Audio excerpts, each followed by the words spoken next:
এককালে ডাইনোসরদের মতো বিরাট, কিন্তু আজ তার পরিণতি কুঁচো চিংড়ি। এই সেই বাঙালি দেবব্রত বোস। হ্যাঙ্গার কেনার মুরদ নেই, শার্ট কিনতে চলেছে সালা টিপিক্যাল বাঙালি। খাবে শুটকি আর টিপসে ইলিশ, এই না হলে টিপিক্যাল বাঙালি। Useless Bengali. দেখছেন কি, এবার যান। দেবব্রত বোস ওহা বাঙালি रहता है, কি করে টিকে আছে? নামেই বোস, কিছু করতে বললে বেহোশ। যে জিনিসের দাম দিতে পারবেন না সেই জিনিস কিনে দেবো বলে কথা দিলে। স্যার, ওয়াটার সিস্টেম পাশে।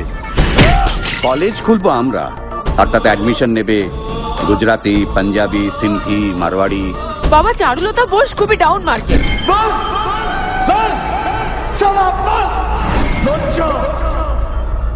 লজ্জা করে বাঙালি হয়ে চলবে জীবনে, লজ্জা করে।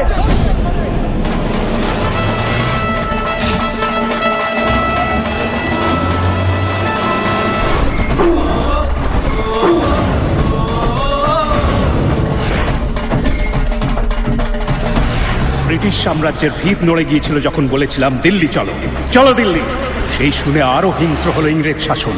তখন বাংলার বুক চিরে বেরিয়ে এলো আর এক সিংহনাদ, আমায় রক্ত দাও, আমি তোমাদের স্বাধীনতা দেব। কোনো এক বাঙালি তার বাঙালিয়ানাকে দোষ দিচ্ছিল বলে কোনো এক বোস পরিবারের সন্তানই যদি বাঙালি ভৎসনার ডঙ্কা সারা বিশ্বে পিটিয়ে বেড়ায়, নেতাজি সুভাষচন্দ্র বোস চিরনিদ্রায় আচ্ছন্ন থাকতে পারে কি? উঠুন, শিরায় শিরায় জেগে উঠুক উত্তপ্ত বাঙালি রক্ত। Let Bengali shine again in all fields.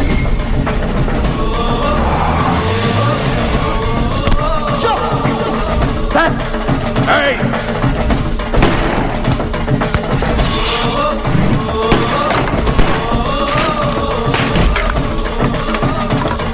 আমি বাঙালি গর্বে গর্বিত, আমি বাঙালি, আমি গর্বিত, আমি বাঙালি।